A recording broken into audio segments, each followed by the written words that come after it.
So my name's Kyle, M0KTK. I've been a ham since 95.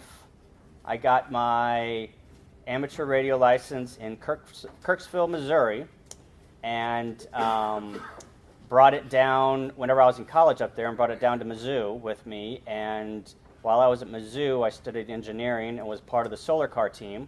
And we used ham radio to communicate back to the chase car. So I was very heavily involved in the 90s, and then I kind of took a break, and probably 10 years ago, well, 8 years ago, got revived in ham radio. So that is my ham radio background. I have a couple of radios at home, but I'm going to demonstrate the Flex later. SDR is where it's at. It is the new generation. I understand that, radios still have knobs, and we've got old receivers that have great ears, but I'll make a prediction. In the next 20 years, all the radios, except for some ones lingering around, will probably be SDR.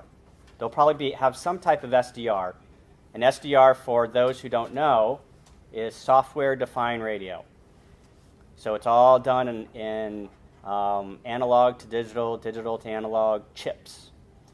And this presentation is not going to be technical at all. But if you guys want to pipe in and have a quick technical discussion, you're more than welcome. I want participation. If you have a comment, if you have a question, raise your hand, stop me, ask questions. I don't care. So I'm just going to touch on the surface, and of course in ham radio you can go left, you can right, go right, up, down.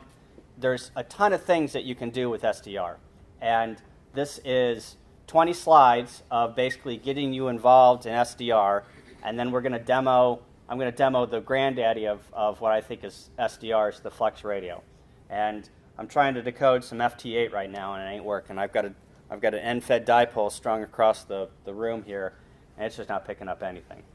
And I think it's because these windows have, they're not RF blocked, but we don't get cell phone signal in here, so we've got a DAS, a distributed antenna system at MOBAP, and that's one of the reasons why we have the DAS, because the windows block everything. So I was afraid of that.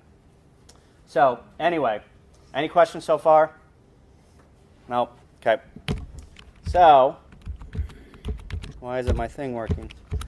There's no RF. Well,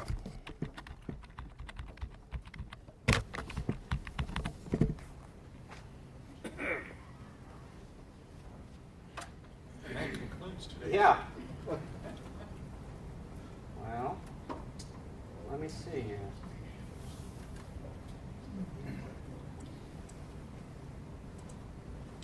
All right, well, I'll just use the mouse. All right, so what is SDR?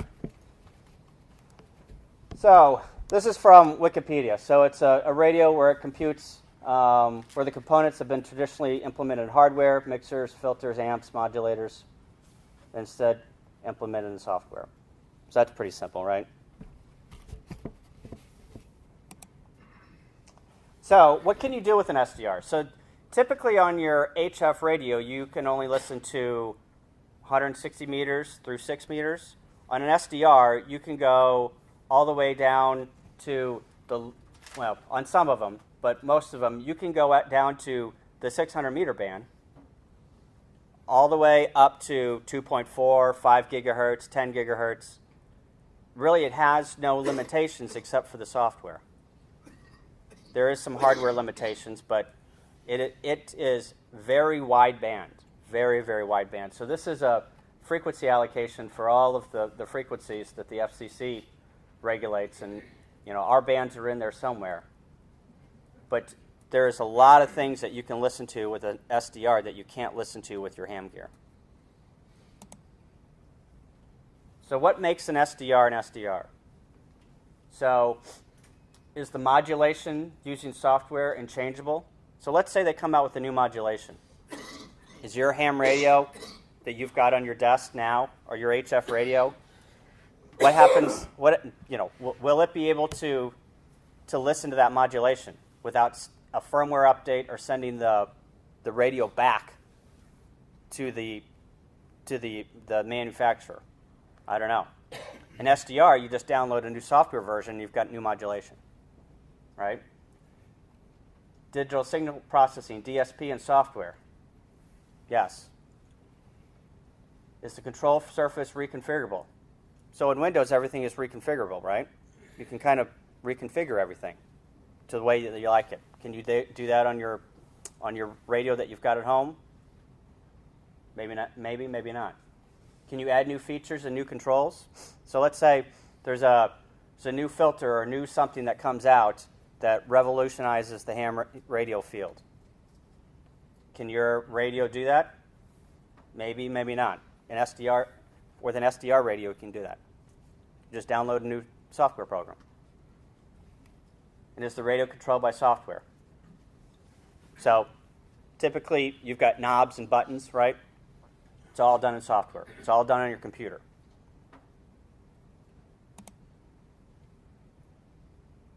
So some of the benefits. So we've gone over some of this. Will you allow to transmit a new mode? Most radios have fixed modes. Does your radio allow to define the button and knob setting? So let's say you've got a knob that you always, let's say you had an old radio and your volume was down at the right-hand side, and then your filter, you get a new radio, and now your filter's on the right-hand side. And you always hit the filter button to open or close your filters instead of the volume. Well, it's not the case in SDR. If you want your filter button somewhere else, you just move it to wherever you need to. And then does your radio allow you to add a new feature or control? So most radios have fixed controls. You can't configure your buttons to whatever you want. But with an SDR, you can.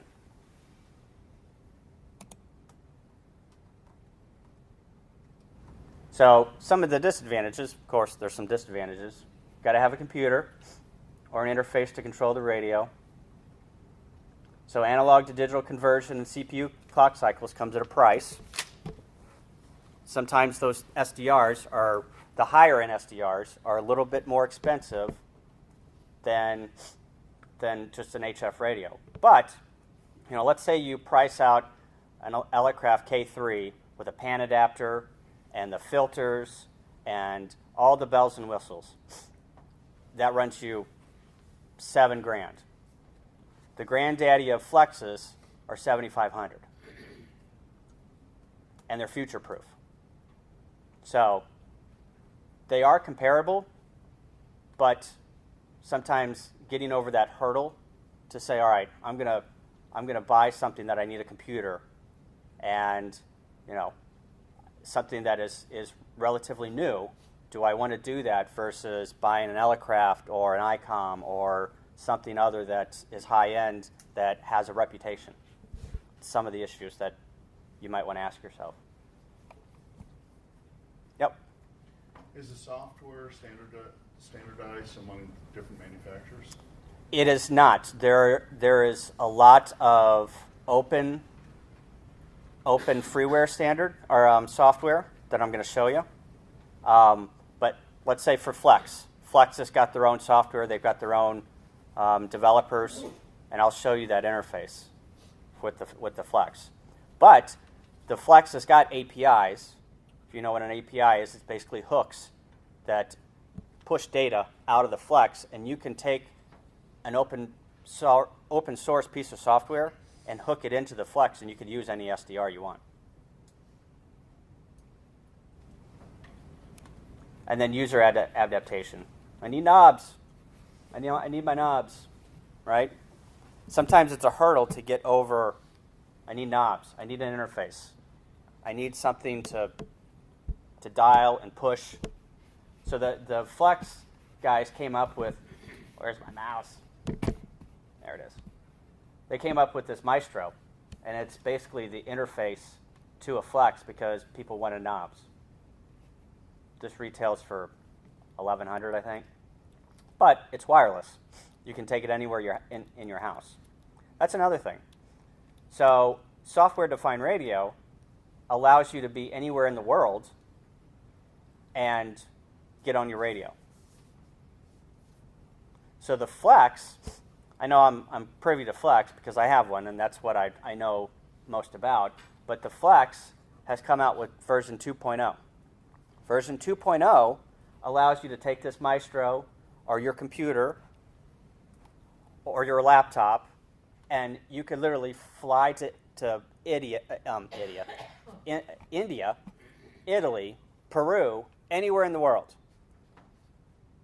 You've got your Flex on your network attached to your router on the internet, and you can remote control and talk on your Flex from your laptop anywhere in the world. And it works. Anywhere in the world that you have internet access to. Good point. But the nice thing is, the codecs that they use are pretty good. And I've seen a demo on YouTube that someone has worked from Europe on a cell phone, tethered to their cell phone, working a Flex back in California. Really?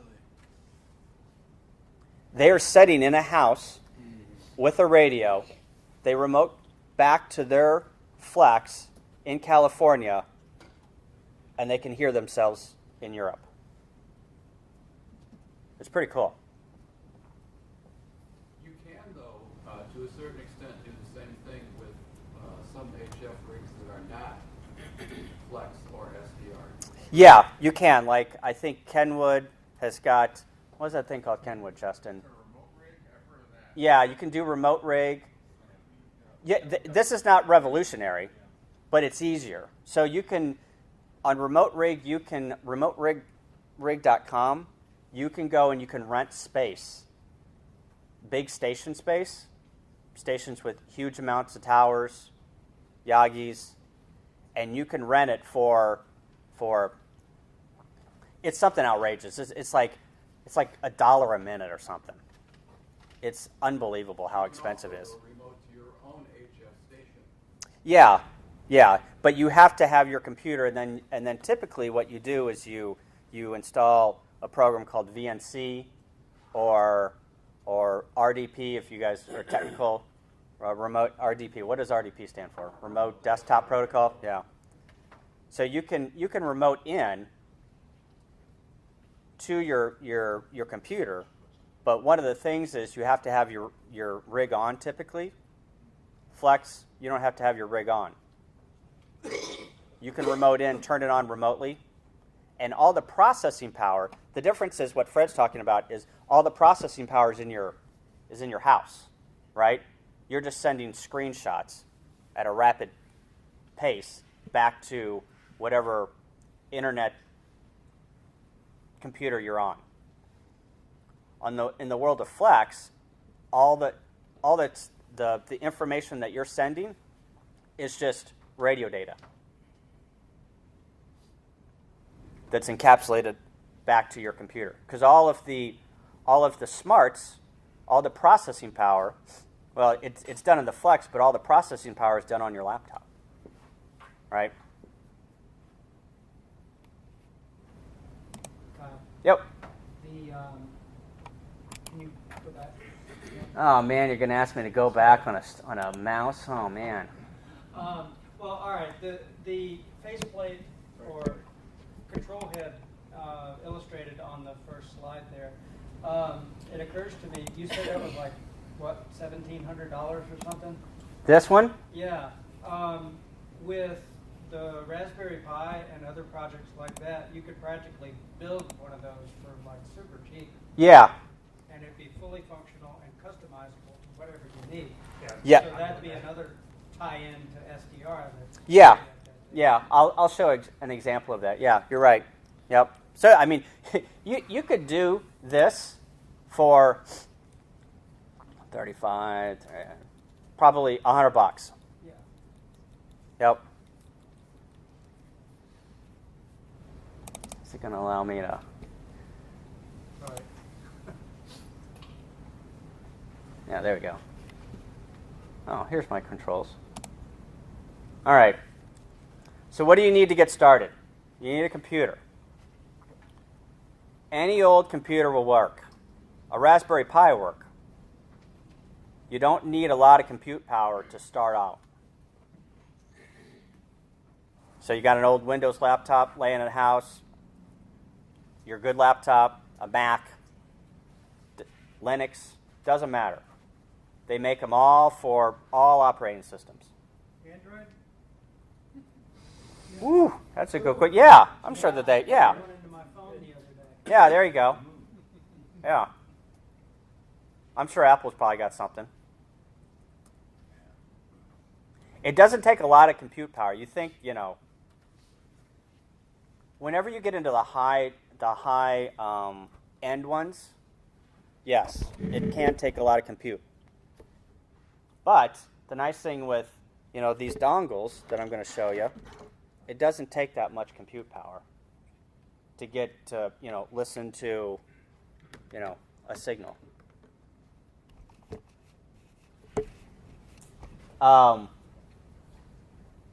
SDR software, downloaded from the internet, typically a free open source package. There's a ton of free ones. Don't pay for it. Where do you find it? I'll show you. I got you covered. Yep. That's what I figured. And then an SDR dongle, typically a USB hardware device with a small antenna attached. So, this is one that I bought off of Amazon, $15. Cheap. So I'll pass this around. Don't steal it.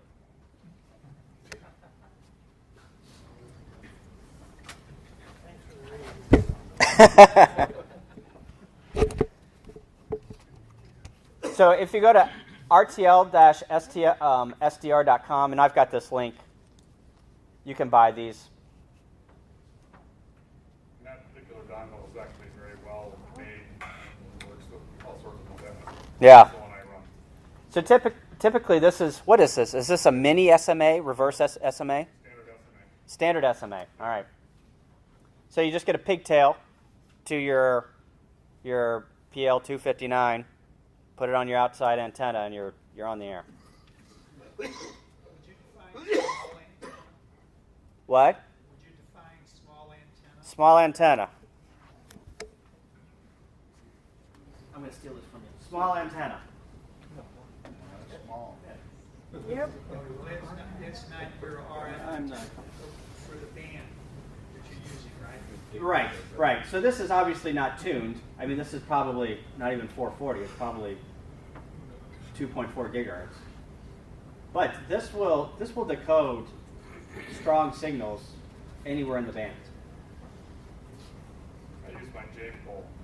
Yeah, he uses his J pole, and Where do you buy that? you can buy that on this rtl-sdr.com. I'm going to have a link. Cal, Yep. can I add something for the people that were in the class and heard me say many, many times, the object of is to pass the test you can understand later. This is the beginning of understanding later. Yeah, that's a good point.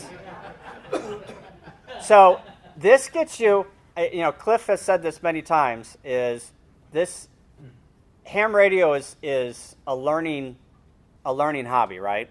So this just touches the surface. I'm just getting you started, right? You type in SDR in Google, and there's 5 billion pages that come up with SDR, right? There's no way that I can cover hardware, software, which dongles to put together, this or that. It's an experiment. Go out and experiment. This is, once you see the Flex and see the granddaddy of them all, then maybe that'll pique your interest on, all right, maybe I'm going to dip my toe into this. But you can get involved in SDR for less than $50. If you got a computer, you buy that dongle, well, you could probably get invested in it for $15. Question. So I have one of those and I use it for receiving. Yeah. As you go through your briefing, can you distinguish between ones that you will be able to receive only and those that you can transmit Yep. and receive? I got a slide. Okay. I got you covered. Okay. Yep.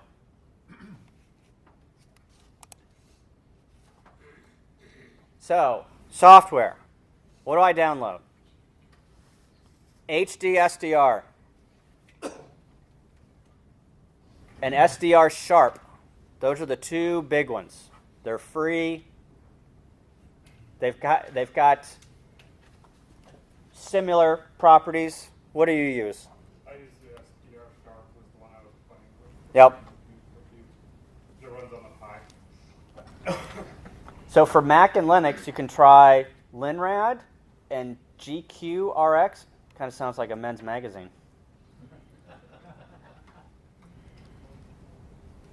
So, yeah, www.hdsdr.de and www.sdrplay.com will get you there. So download those. Download one of them. It's off of that German website, deep.de. Yep. Yep. But it's all in English. Oh, is it? Yeah. Yep. So I don't have to convert it. No. All this stuff is in English. At least it was for me. I don't know German either.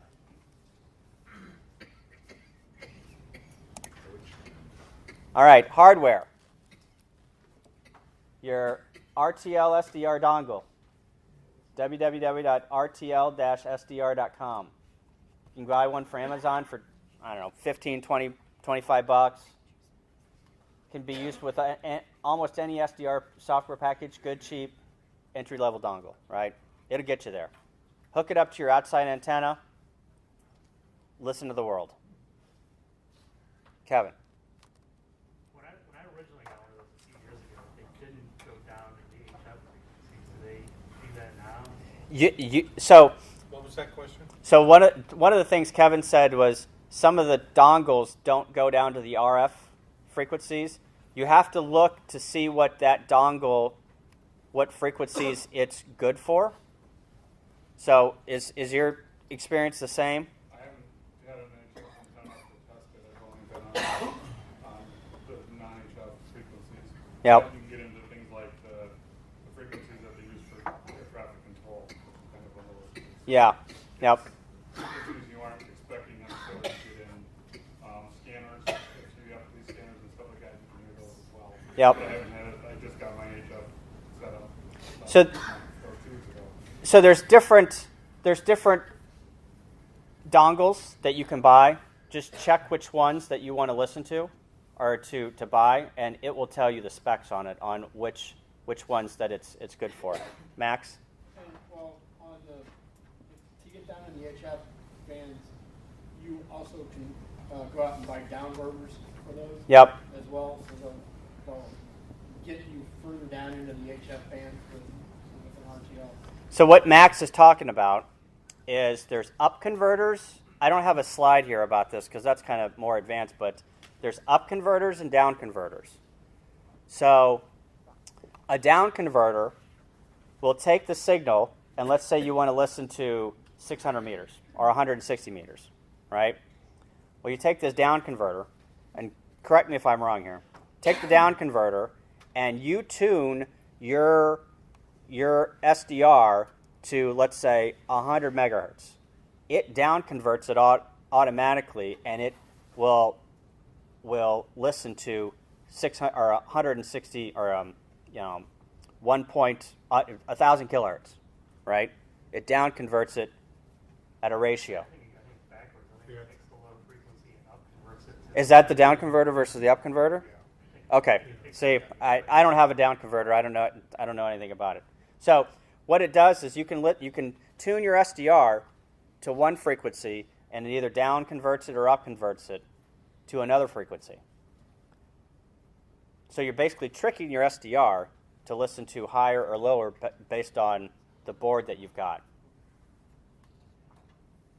I don't have one. Justin's got one. I don't have one. But I think that they work relatively well. It shifts the frequency. Yeah, it just does So your frequency dongle shifting. only has a certain range to listen to, and so that the up converter, down converter is in line, so it goes from your antenna, the up converter, down converter, then to your dongle, and it just shifts that frequency up or down into the range dongle can receive. Pretty low tech.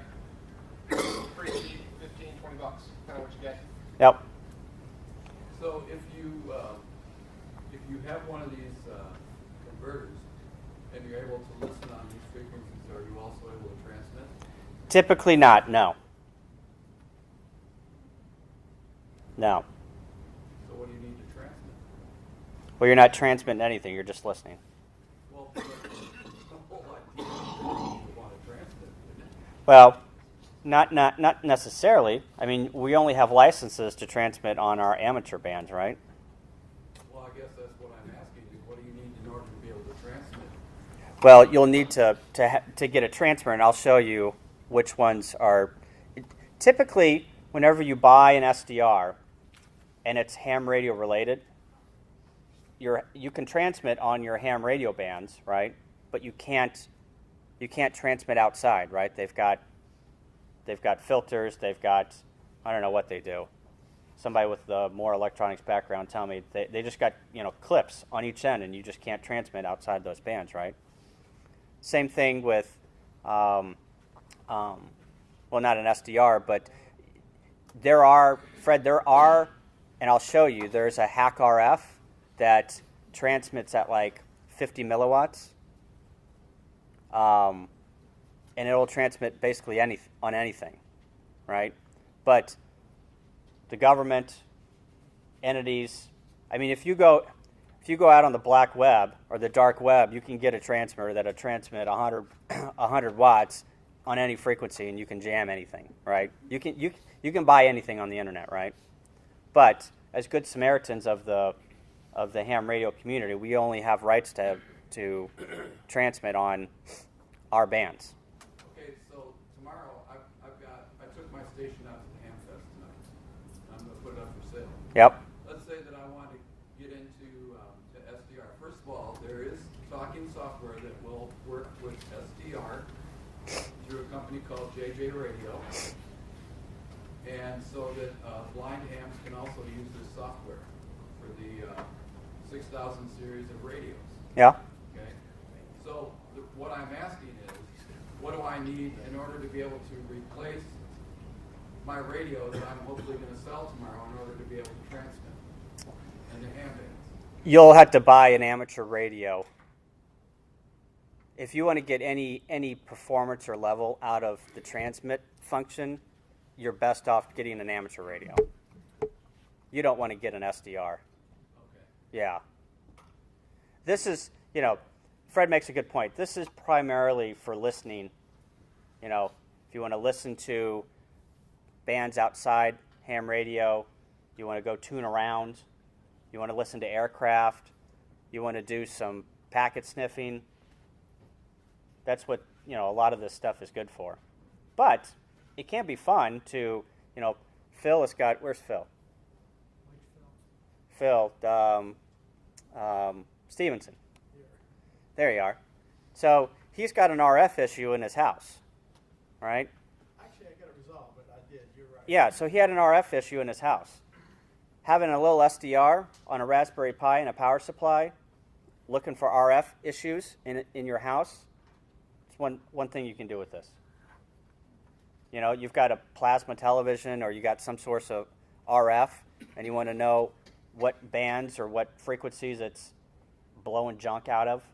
So it's also good for Fox hunting. Yeah. Actually, there was, I didn't put it in this presentation, but there is some guy put a Raspberry Pi and a little bitty transmitter.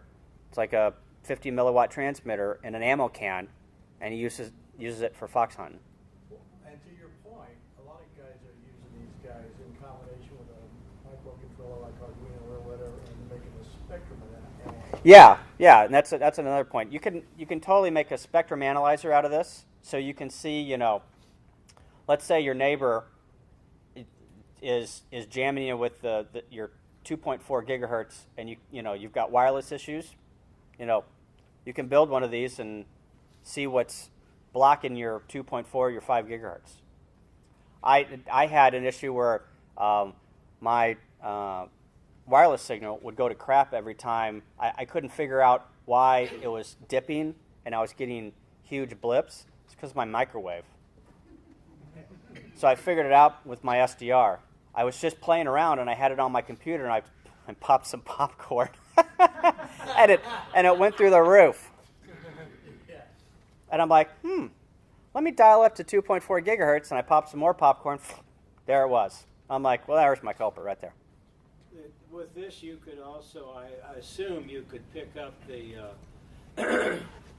Wi-Fi signal and see how far it's going out. Yeah, you can see band. Yep. Well, I saw, no names mentioned, but somebody riding around in an automobile with a computer picking up Wi-Fi down the street, right? So you could set this up so you could angle your antenna so your signal wouldn't go out into the street. Yeah. Okay. Yeah. That's cool. So that's one way to stop that then. Yeah. So this SDR Play is $200. Can be used with almost any SDR package. They've really got a good SDR community out there. To the point on the transmitting. Yep. The IC3300, the DICOM, is an SDR.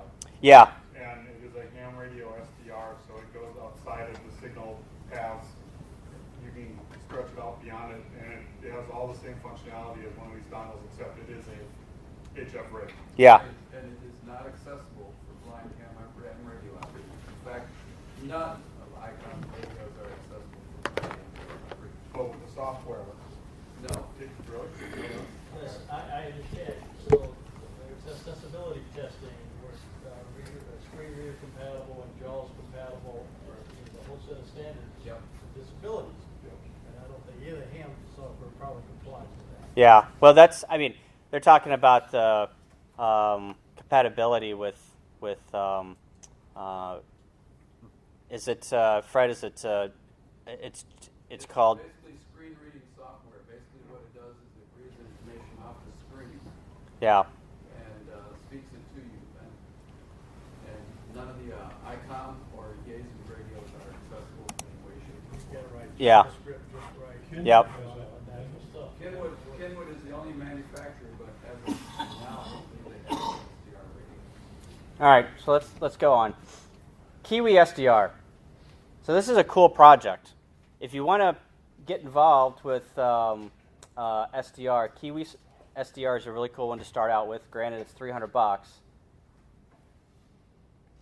But the cool thing is, and I'll do a demo of this, is you can take this Kiwi SDR and you can hook it up to your antenna and you can stream it to the web. So there are hams all over the world, or stations all over the world, that stream their signal, or not stream their signal, stream signals from their SDR onto the web. And let's say you've got an antenna problem and you don't have any friends and you want to hear your signal somewhere else in the world. What you can do is you can go to a website I'm going to show you in demo. You can send out a CQ and you can listen to yourself back through the web. There's a little bit of delay. There's about 4 or 5 second delay. But you can listen to yourself from stations all over the world. Is that the reverse beacon network? Well, no, it's not the reverse beacon network. I'll show you. It's streaming audio. And then pretty much the granddaddy of what got SDR on the map is this Hack 1, this great Scott Gadgets. 350, open source, everything's hackable on it.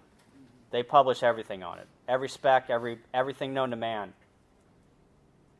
And it's got a very minimal TX, 50 milliwatts, not amps, milliwatts. So that would pick up the wireless Wi-Fi. Oh, yeah. Yeah. Yeah. So you could play with the antennas to reduce the Yep. amount of that stuff going Yeah. on. So I'm a little confused on what do you plug into what to make all this work? So, that's a good question. I guess I didn't have a slide on that.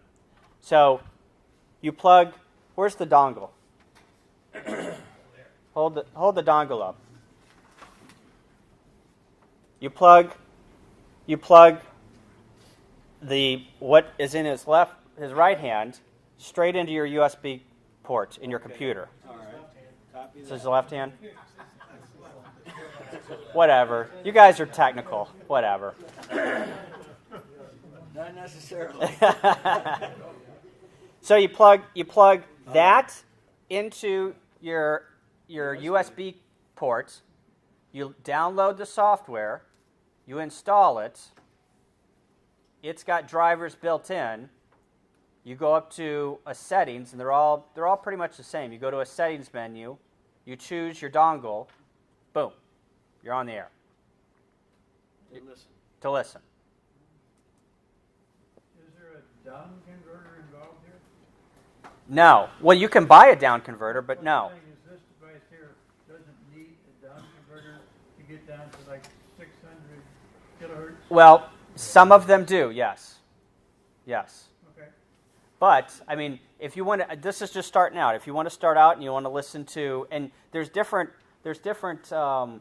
ranges that these guys pick up. So you just have to do your research and figure out which one, is in the signal bands that you want to listen to. Some of them are tuned to the ham bands. And you can buy different SDRs that are only 160.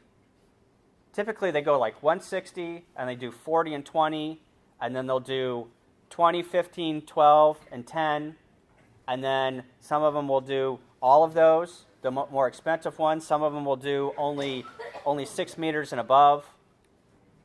So you basically have to go out and take a look at, because there's so many of them.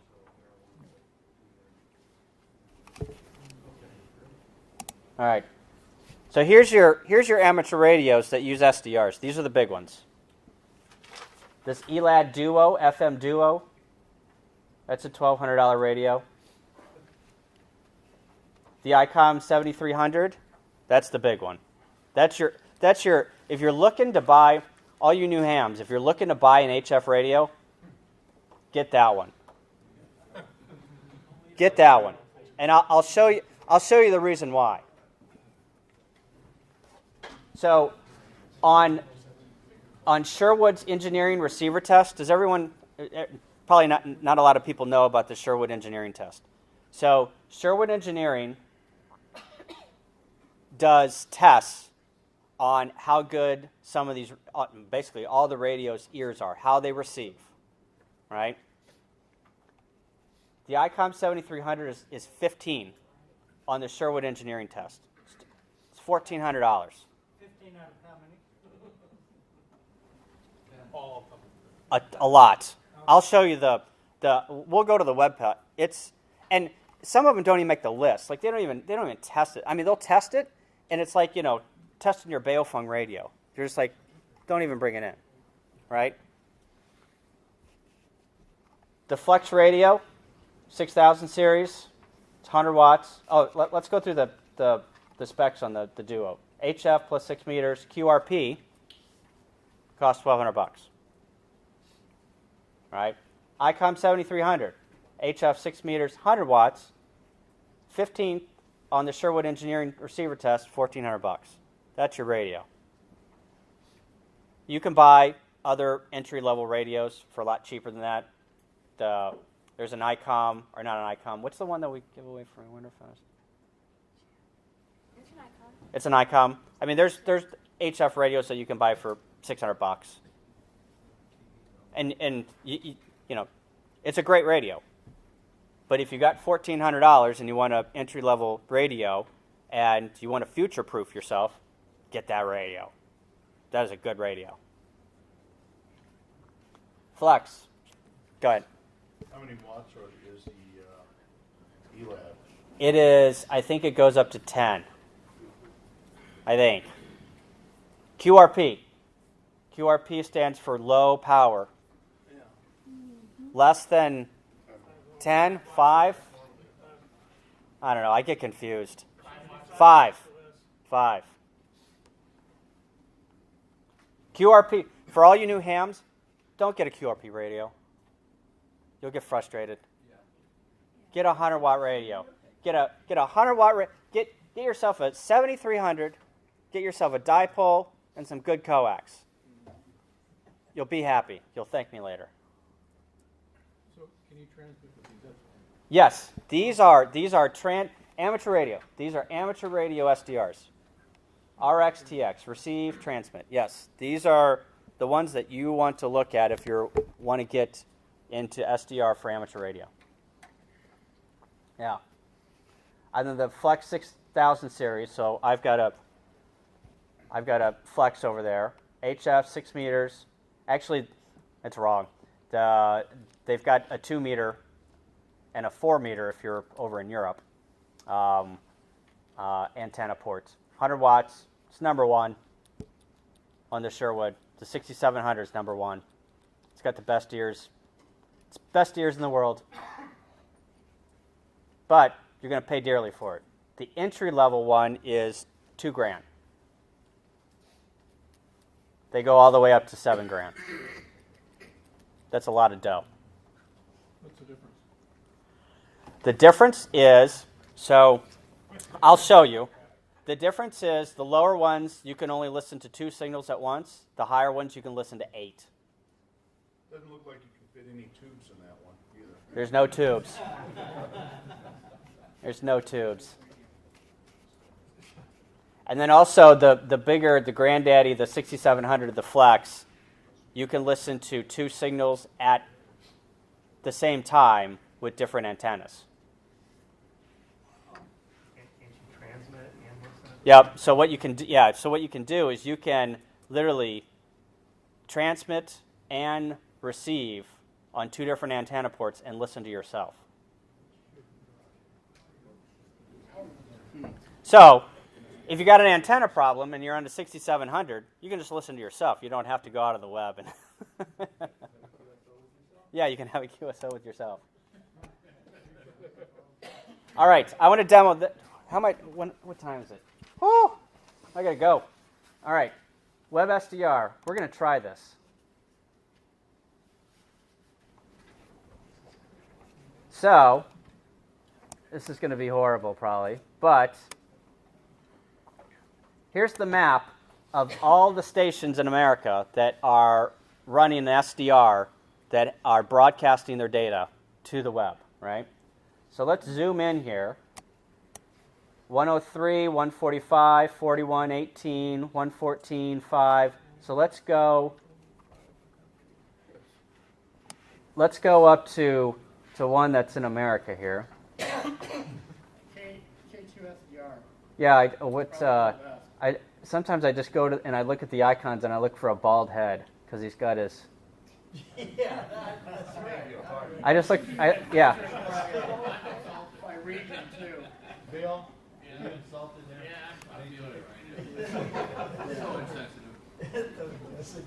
insensitive. Get over it. There. Oh no! I thought that was. All right. So filter any region. Let's go North America. All right. Well, so this guy, here's his frequency ranges that he's broadcasting. So he's 000 to 24 megahertz. So it's not really. He's got 40 meters in there. So let's see. Let me see if I. Hook up the headphones and. There you go. There's 80 meters. I think. Yep. That's how I use my cell phone. And that's with your antenna in here? No, this is up streaming off the web.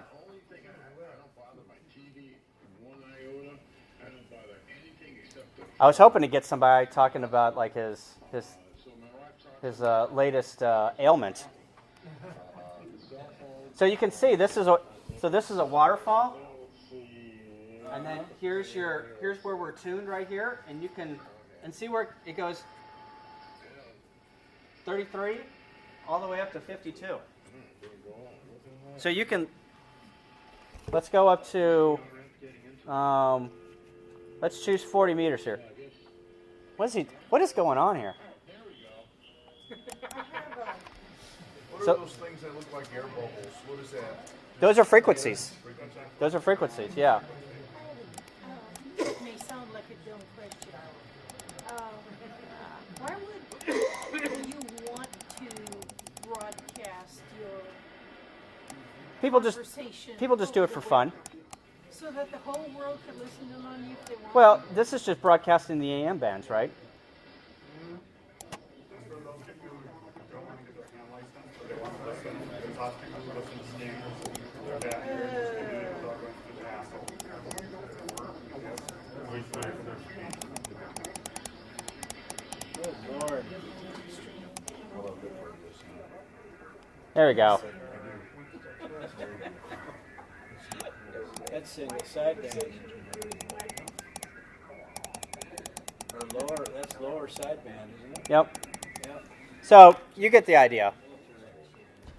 So if you go to WebSDR or KiwiSDR.com. Leave that up for a minute. Yep. Take a pic. Yep.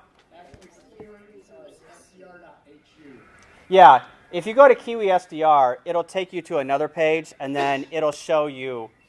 It'll take you to another link that you can click on, and it'll stream. And you can stream this to your phone, anything with a browser. Yeah, anything with an internet. Phil's got a good point. Anything with your phone, a browser, tablet, your Amazon Echo. No, you can't do that. Kevin. To make a real quick point back on the SCR receivers, one of the really neat things you can do with them, especially if you buy like 2 of the real cheap ones, is you hook them up to your computer, you download special software, they can actually pull in and decode like the digital, what am I trying to say there? Fusion? No, the public service frequencies like fire department, police. Oh, yeah. Wait a minute. You say the encrypted signals? Not encrypted, but the encoded ones. Encoded, I don't think okay. a lot of people are encrypting at the moment. Oh, yeah, it's all going that way. Well, no, it's just digital. And it's just, if you have the right software in your computer, it'll pull that digital signal in and turn it back into audio, and it'll do all the trunking, all the fun stuff that the old police scanner used to do. So what Kevin's talking about is if you've got an old scanner, Yeah. and your local police department has gone digital, you can hook up an SDR and listen to them. Technically not, because it's encrypted. Well, no. He's talking about a lot of the ones have not gone encrypted yet. Most of them have not encrypted. Right. Right. But I mean, the ones. So, caveat here. The ones that are not encrypted, you can listen to. But you usually have to have 2 dongles because one's not enough bandwidth. Yeah. Trunking, Yeah, Iowa Troop C is not encrypted except when they're listening. Yep. Doing something with the. So let's keep going. Let's keep going here. So what are the things that you can do with SDR that are non-ham amateur radio? So this FlightAware. Hang on. Yeah, I have that on this. This thing's driving me crazy.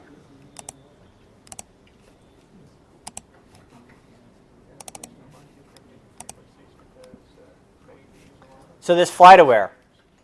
FlightAware is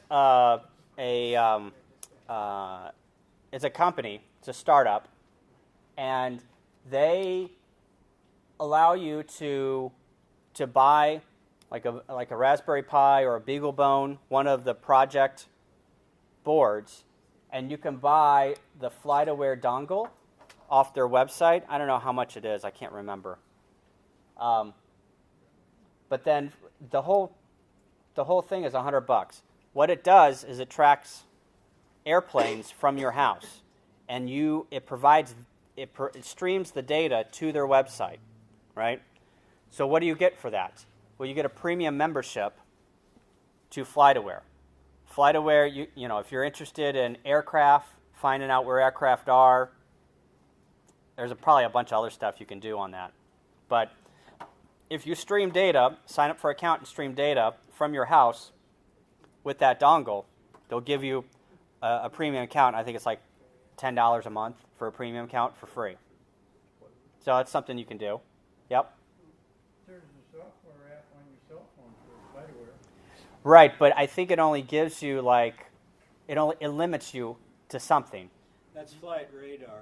It's a different app. Okay. You're only getting the internet. It's Yeah, different app. yeah. So there's different. You guys are quizzing me on it. I don't know. I'm just telling you. You guys can do your research, but there's different levels of things that you can get with the premium versus the free. Another thing is this outer net. This is really cool. So some of you probably don't care, but let's say you're out in the middle of Africa and you want to know if the world is blown up, which could be a reality. Yeah. This outer net, what it does is it is a software SDR package that downloads 20 meg a day off of, I think it's the AMSAT satellite, and they buy airtime, and they download news, they download Wikipedia things, and you have no control over it. But it's interesting stuff. It's almost ham radio centric. There's a bunch of APRS stuff that they download. It's current news. It's weather. So if you don't have internet at your house and you want to get on the internet and just get a download of dump of stuff every day, this outer net is something you can play around with. And then kind of what somebody was saying, this portable SDR with the spectrum analyzer, there's a Raspberry Pi behind that, and there's this TFT display. I think it's like $35. That's where you can go around, and if you got a power supply, just like an Anchor battery, you can go and get a cheap portable scanner with a Raspberry Pi. So you can take that around and listen, see interesting frequencies. Okay. Here's some SDR projects that are amateur radio based. This Pocket SDR.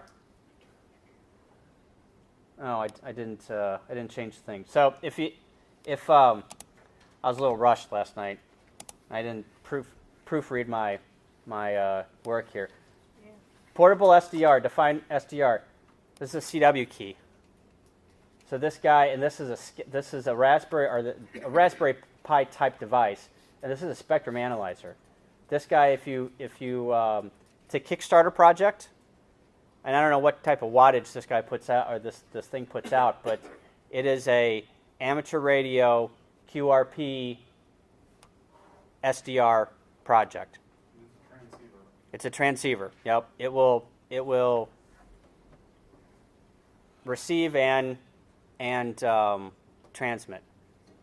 I wouldn't put a lot of faith in this. It's a Kickstarter project, but if you're into looking at stuff that is new and on the bleeding edge, there's your guy.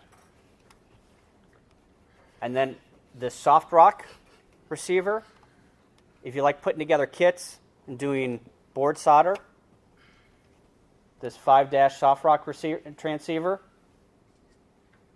So it will, there's different kits, but you'll have to go on the website and figure out which one you want. But this one receives 160 meter 80 through 40.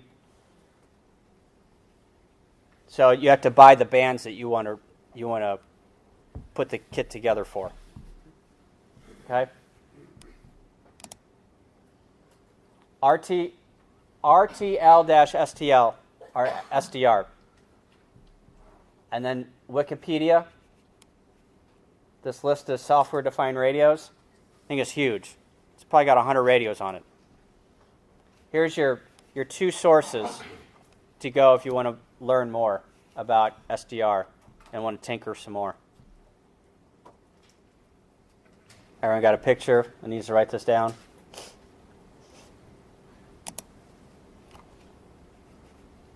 This presentation on the web, I saw it. Here's the link, but I think if you probably Steve Dick, K1RF, he's got a presentation out there that is awesome. Granted, it was 2015, but it's awesome. Anybody that's got RF in their call sign, probably passionate about RF.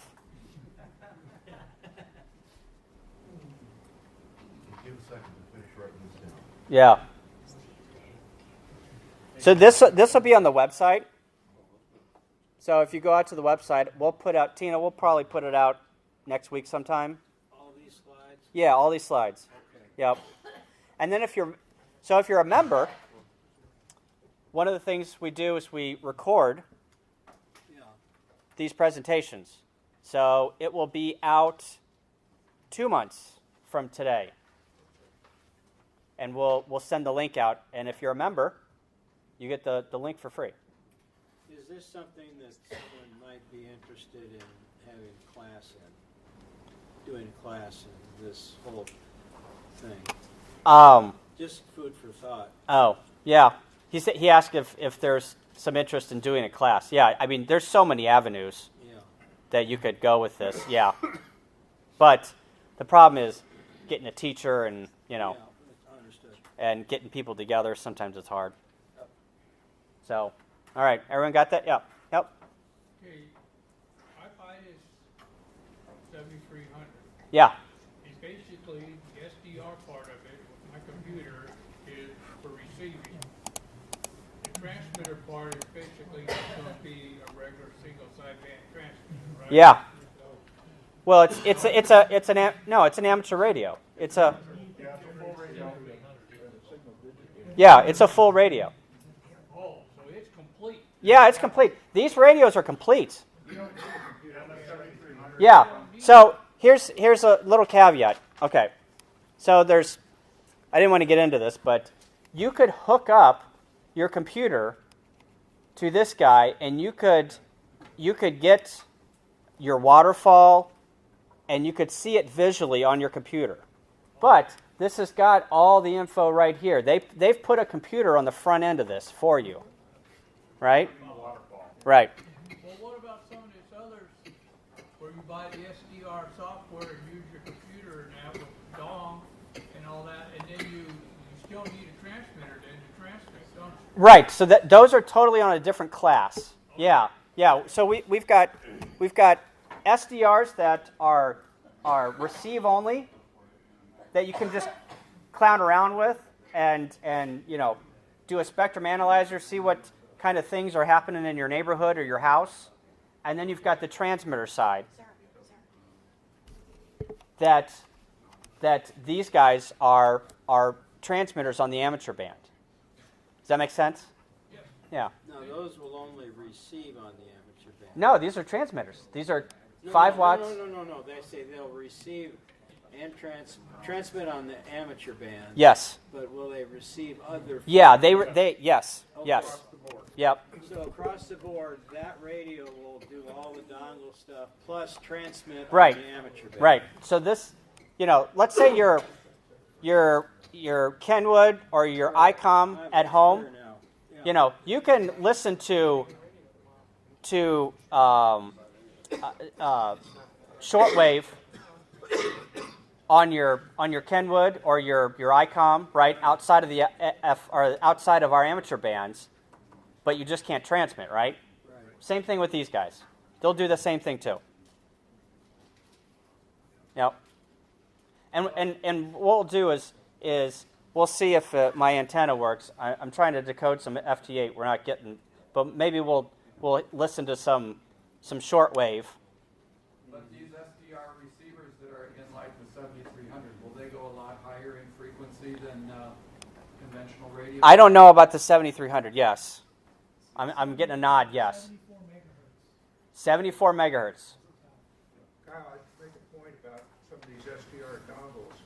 Those things were originally developed as TV dongles plug into your computer so you could watch TV on your computer, and they were used in Europe. Well, some enterprising hams, I guess, figured out, hey, we can make use of these things, but some of those dongles only start like a 60 megahertz, and you can go all the way up to a gigahertz with them. But if you want to listen to the HF bands with one of those things, you have to put an up converter in front of it that converts the HF bands up into the range that they can actually tune. Yeah. So that's why they're so cheap. But that's how they got started. Yeah. So the $15 dongle you're going to buy on Amazon, it's a $15 dongle. In other words, you get what Right. Don't be trying to decode Zimbabwe or the latest expedition on CW from it. Yeah, that silver one, it only goes down to like 20 or something. I couldn't even get WWV. Yeah.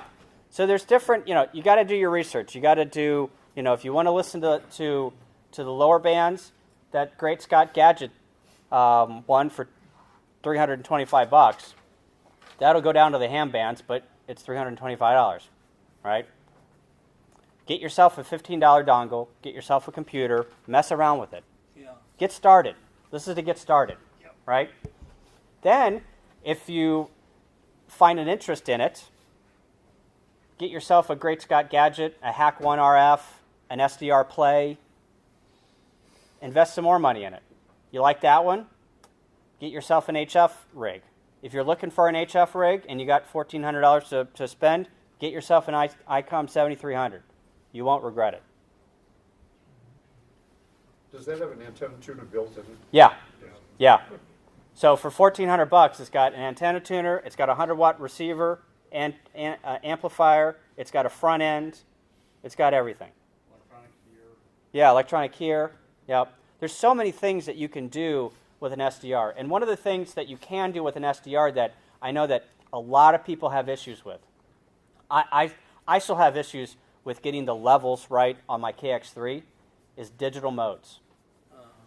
So in an SDR, and I'll show you on the Flex on how easy it is to set up a digital mode, you have none of that.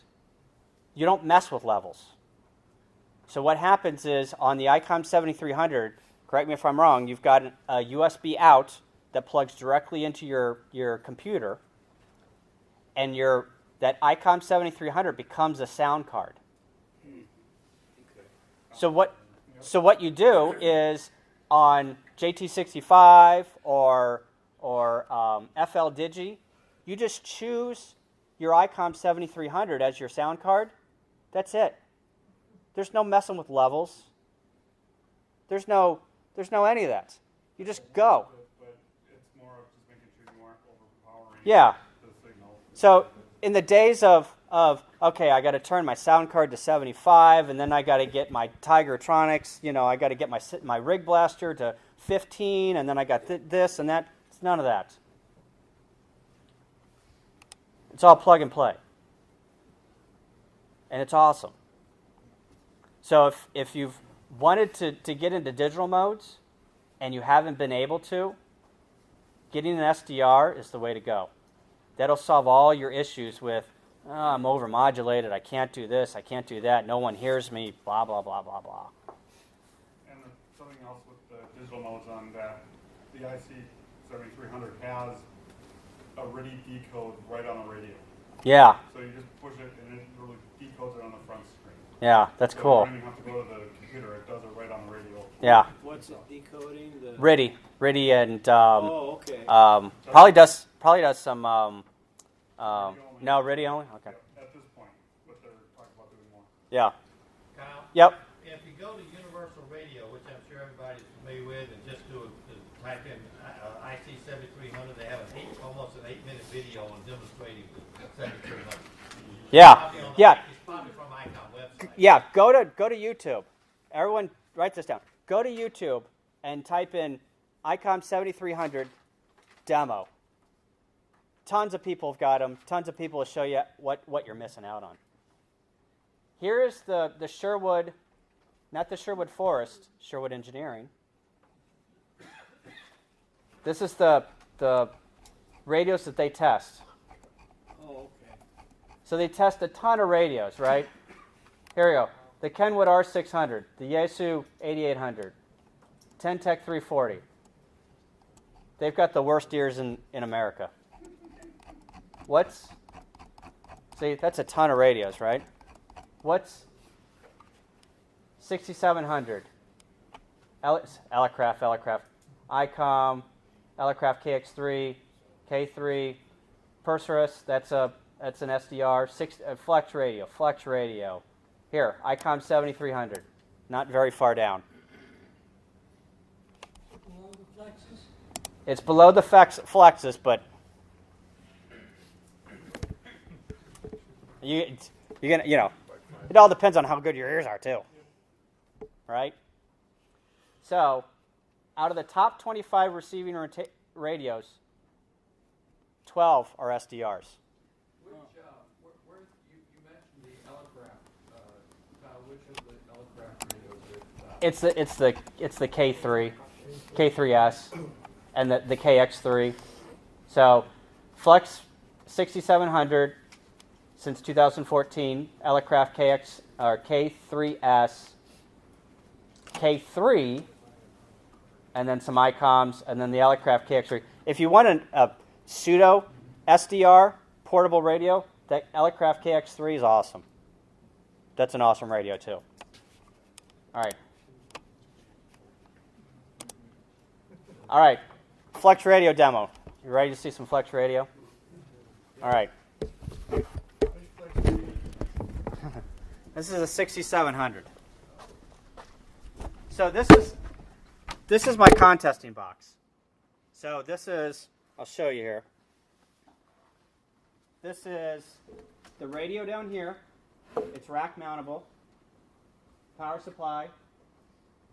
Furman.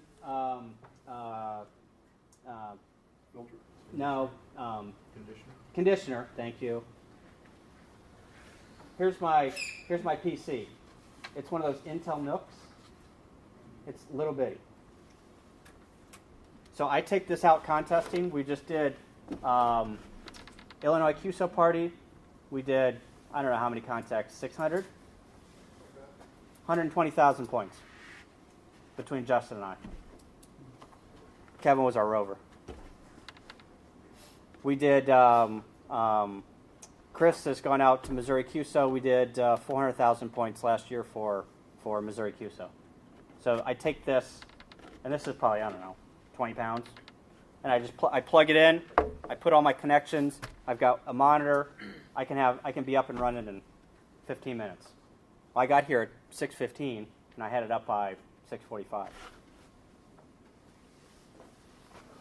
So let me. You got to bear with me. I'm on a second screen here. A ton.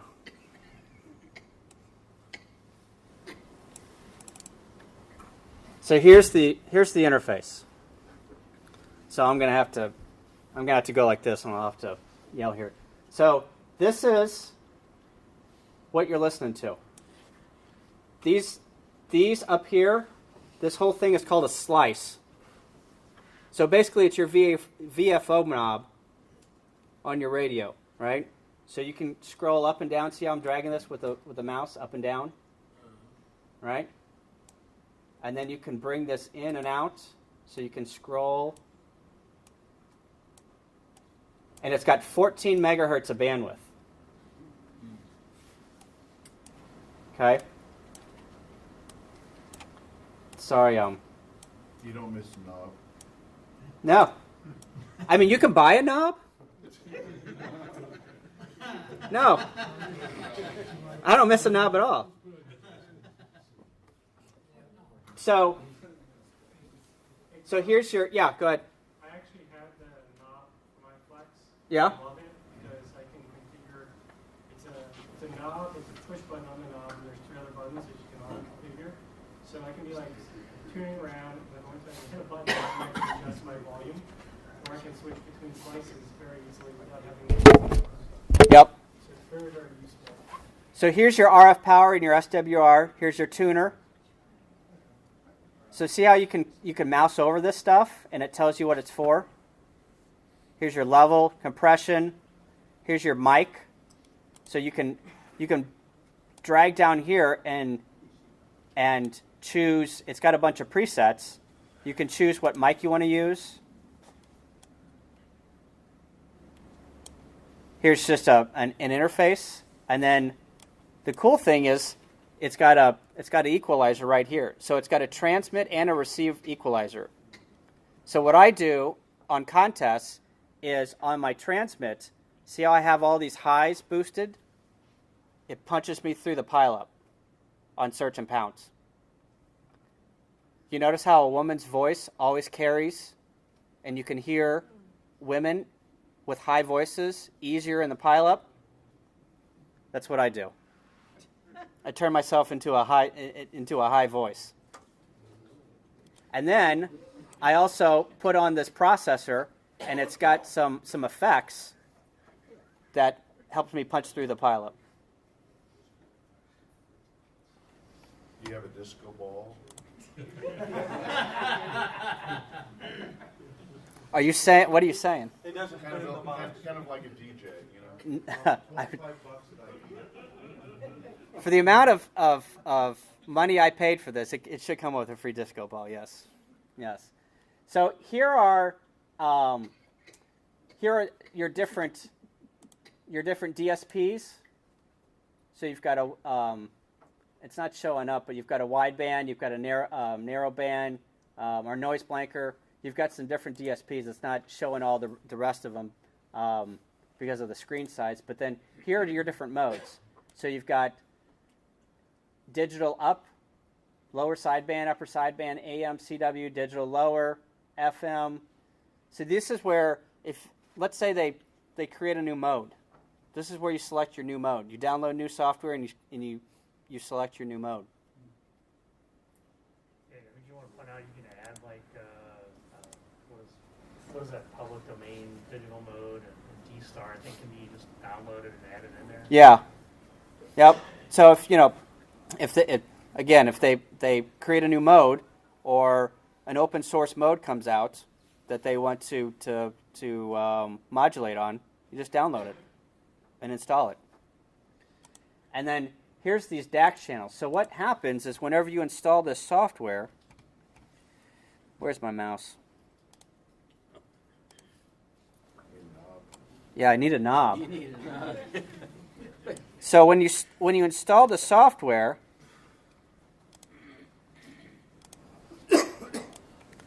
I'm lost. There you go. So the 6700 can do 8 slices. So it can listen to 8 signals. It's got 8 VFOs on it at one time, right? So whenever you install the software, it installs these COM ports, and they're virtual COM ports. So therefore, whenever I go into a program and do my cat control, I just point it to, if I want, let's say, FL Digi to be associated with slice 1, I just associate it, or slice A, I just associate it with COM5. And then I give it, so this is DAX channel, digital access channel, it's on 1. So I come down here and I choose my digital access channel, which is 1. And then whenever I go into the software, I come here to File, and granted JT65 or WSJT doesn't have cat control for Flex yet, but you go to Setting, wrong screen, DAX Audio 1. Here's all my DAX channels. So I choose DAX Audio 1. Output, DAX Audio 2X, TX. The transmit, there's only one of them. You can't. So you choose that one. Where'd it go? There it is. You come up here. So I've emulated a Kenwood. Let's see if they've put a flex in here. Oh, there it is.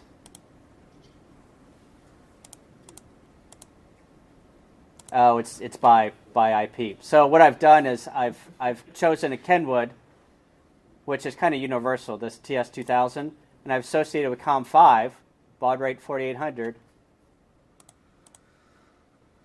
And now any FT8 that comes across, the program's going to decode. So you do that in FL Digi, in any software. And then you've got your waterfall down here, and then it tells you 5, 10, 15, 20 seconds. So let's say I want to change bands. Here's my band change. I want to go down to 80 meters. There's 80 meters. I can go to WWV. Here's my what is this, Chris, Kevin? Is that my transceiver? Or transverter? Yeah. So here's my different bands.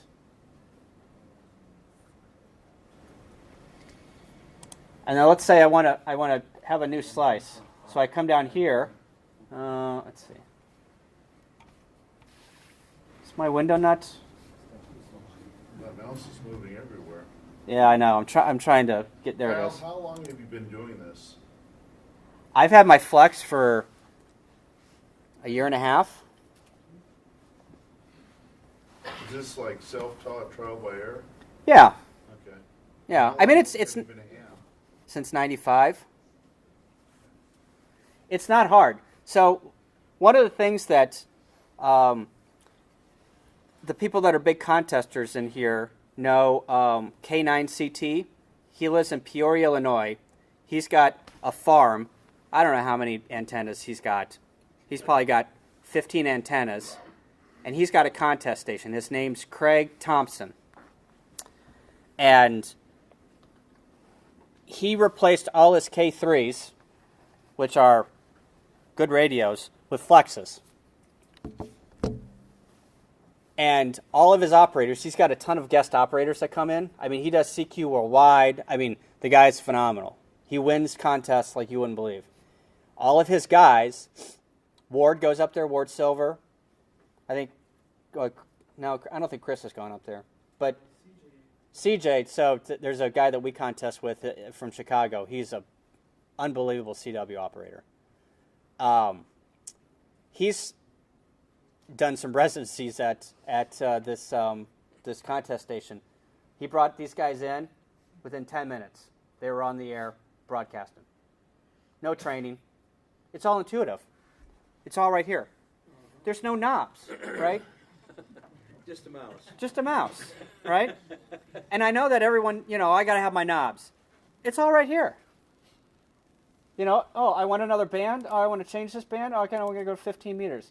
Oh, I think I want another slice. Let's put another slice in here. There's another slice. How about another one? Mother, may I? There's another one. I can listen to 8 different frequencies at once. There's a YouTube video of a guy that's got 8 slices going. He's got Olivia, he's got PSK31, he's got JT65, he's got FT8, he's got RIDI going. He's monitoring all these bands at once, decoding signals. And what happens is the Flex is so smart that whenever he goes into FT8 and wants to broadcast FT8, he hits his transmit. FT8 and the Flex talk to one another, and it grabs its signal and says, "Oh, I'm going to grab FT8's program, and I'm going to talk to that guy." And then he transmits his FT8, and then let's say he sees something on PSK31. He'll bring that window into focus and hit his transmit button, and Flex knows exactly what he's trying to do, and he broadcasts through the PSK31 on FL Digi. So it's all done in the background. You don't have to change anything. If you want to do 8 digital modes, you can at one time, decode all of them all at the same time. And then if you want to, broadcast on, granted you're only going to have to broadcast on one because you only got one amplifier, but you can be decoding in the background, you can be transmitting. So that's the nice thing about Flex radios is you can decode while you transmit too. On the higher ends. On the lower ones you can't, but on the higher ones you can.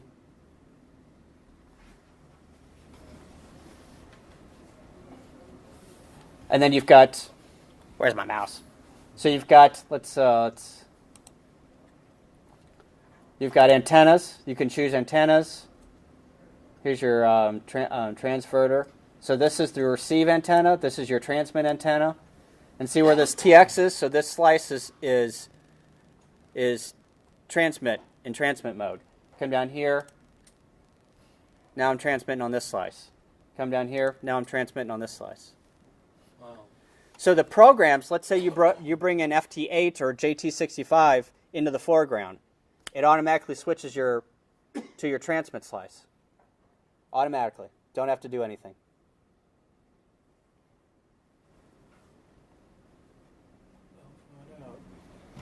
So then this has got, and the nice thing is, so let's say, because this is all remote and it's on your network. So I've got, in the back here, it's got an Ethernet port.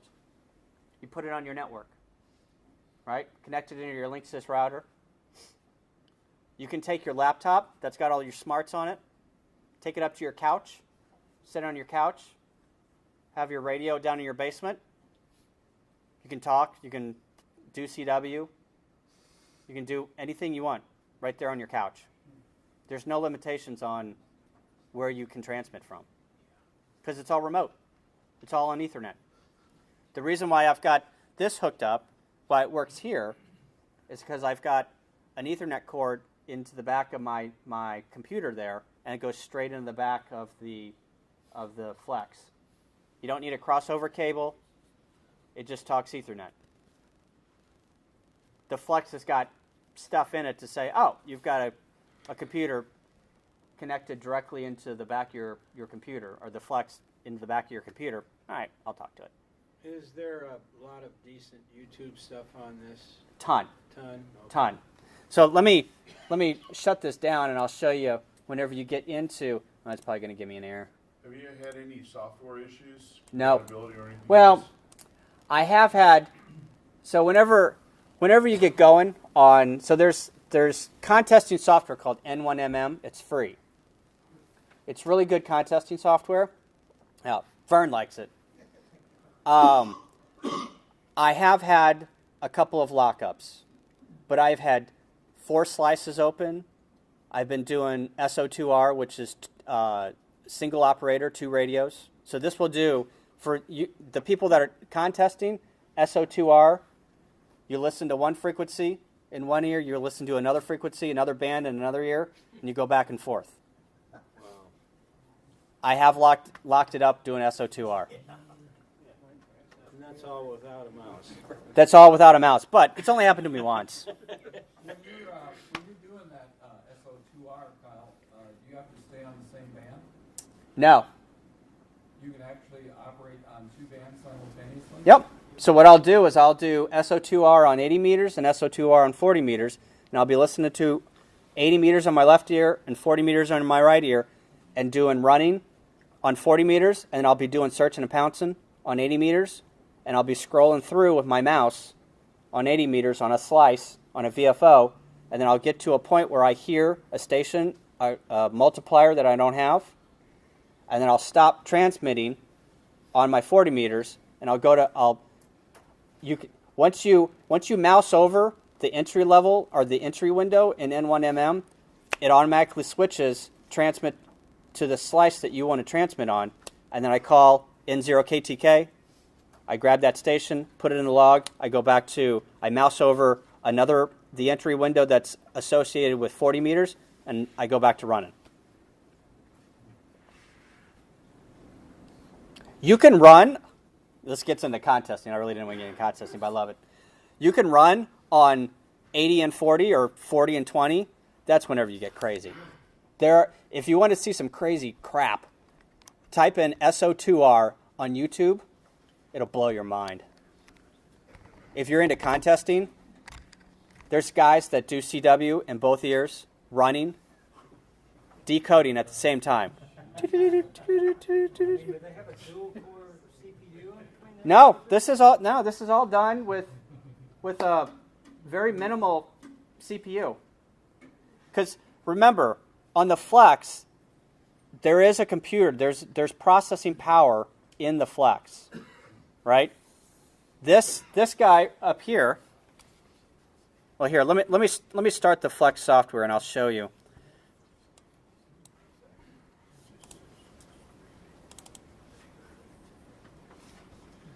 Where'd it go? Oh, there it is. So when you start the Flex software, this is the interface. And you select it, and then you come down here to connect.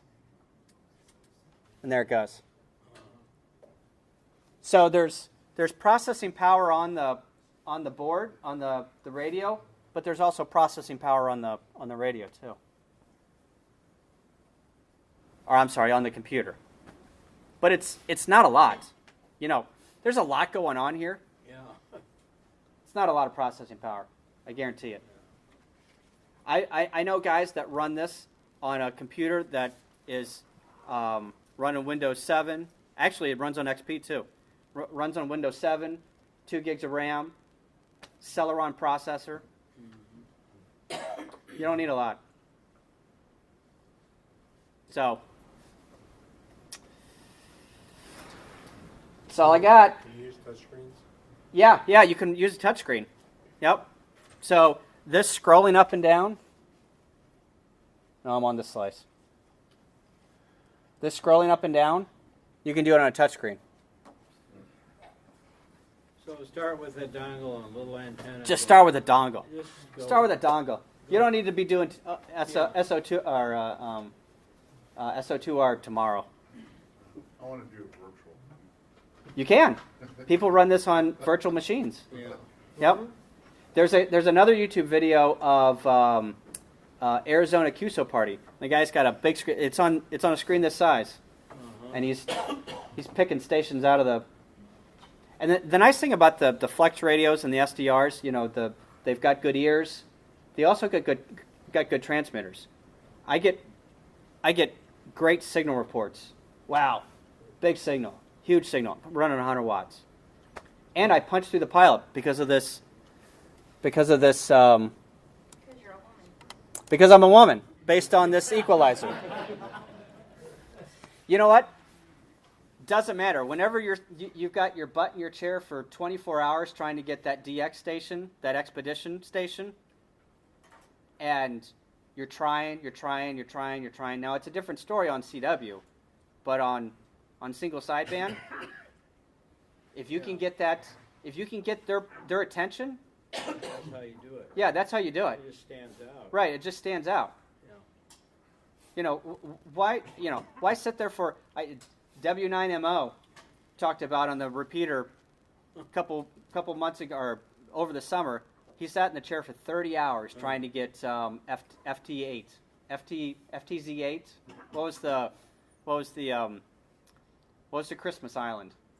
Whatever the Christmas Island was. Spent 30 hours on the air trying to get that DX.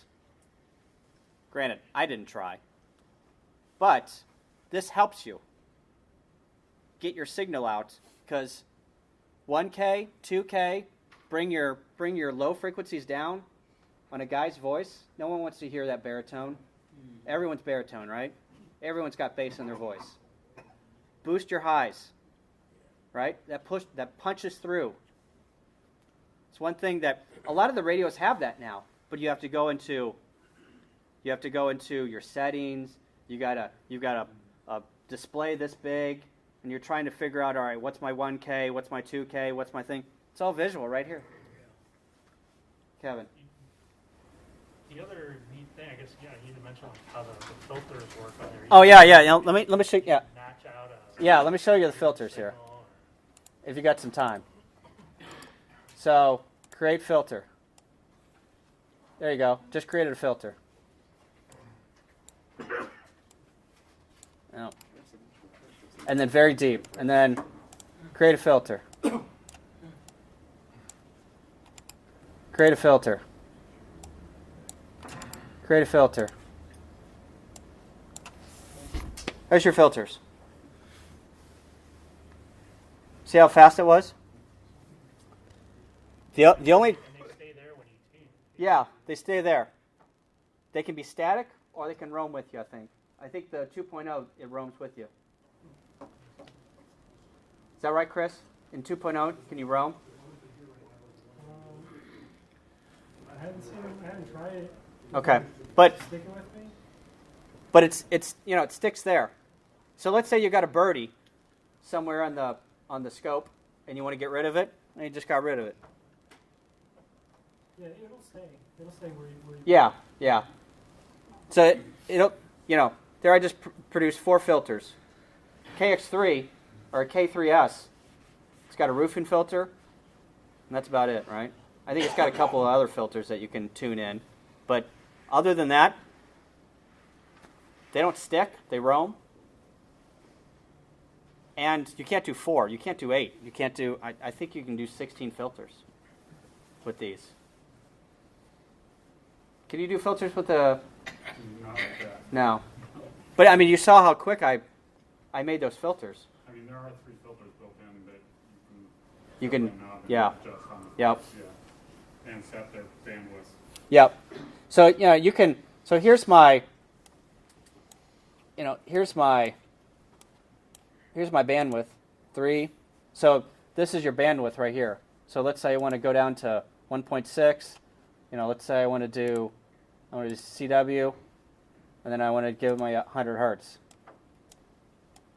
You know, you can see it's, so you can adjust your bandwidth here. I can roam into here. So that's how you do your filters and adjust your bandwidth. So, you know, you go to Dayton, or you go to Pacificon or the Big Ham Fest, and you see guys and they look at the Flex radios and they're just like, and then they start playing around with it just like I did, and they're just like, that's pretty cool. This is the future of radio. It's the future of radio. Couple more and we're done. So, you know, I understand that Flex originally had open source. They do. So, yeah, so you can take this, you can download their software for free. Yeah.